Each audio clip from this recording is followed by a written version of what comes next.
Now here the another activity, pre-vocational લીમડાનો સાબુ, તુલસીનો સાબુ.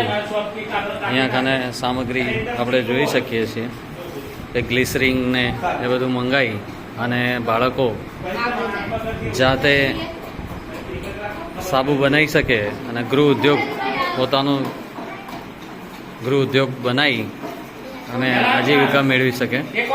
સરસ મજાનું આચાર્ય શ્રી સરસ મજાનું માર્ગદર્શન આપે છે. તો લીમડાની પેસ્ટ રાખવાની.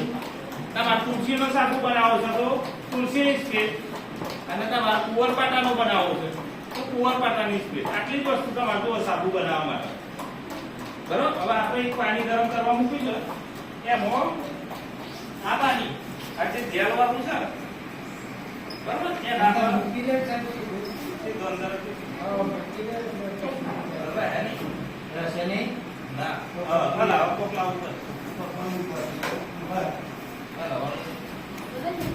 લીમડાનો સાબુ અને તુલસીનો સાબુ કેવી રીતે બને એનો ડેમો આચાર્ય સાહેબ શ્રી દ્વારા માર્ગદર્શન બાળકો મેળવી રહ્યા છે.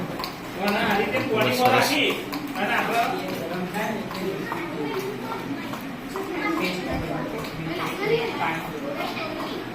ખૂબ જ સરસ.